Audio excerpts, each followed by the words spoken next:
खुर्रम, आज भी एक वाक़या हुआ, रात में हुआ, लोगों ने कानून अपने हाथ में लिया, नहीं लेना चाहिए था, लेकिन क्या ये मजबूरी ऐसी लोगों को पड़ी है कि वो कानून अपने हाथ में लेने पर मजबूर हुए हैं?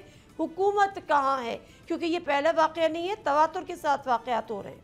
देखिए, शहर में इस तरह के वाक़यात रोज़ बढ़ते जा रहे हैं, हादसात होते हैं, शहरी मर जाता है, अस्पताल जाता है, वो ले जाते हैं लाश और वो मामला दब जाता है। सिर्फ़ इतना होता है कि पुलिस जो है वो जो भी हादसे का ज़िम्मेदार ट्रक है, डंपर है, ट्रॉलर है, व्हाटएवर कोई गाड़ी है, उसको तहवील में लेती है और उसके ड्राइवर को हिरासत में लेके अदालत में पेश किया जाता है, दूसरे दिन उसकी ईज़िली ज़मानत हो जाती है। यही वजह है जो शहरी मुश्तइल है।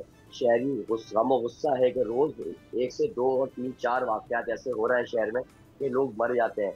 सगे बहन-भाई मर मर रहे हैं, दोस्त मोटरसाइकिल में जा रहा है, उनको ट्रॉलर में कुचला है और ऐसे सीसीटीवी फुटेज भी हमारे सामने मौजूद है बहुत सारी, जिसमें हमने देखा कि डंपर जो ना जाते-जाते एक शहरी पे चढ़ गया। मतलब उसको आगे ये नहीं दिखाई दे रहा कि कोई मोटरसाइकिल सवार जा रहा है। हुँ। सीसीटीवी फुटेजेस सब सामने आई, उसपे ये वाज़ह तौर पे हुआ कि ये सब लापरवाही या नशे की ज़्यादती, क्योंकि पुलिस ने इस नशे की बाकायदा ज़्यादती, रूल जारी किया ये था। रिपोर्ट ये जी, कहीं बिल्कुल। साबित होता है कि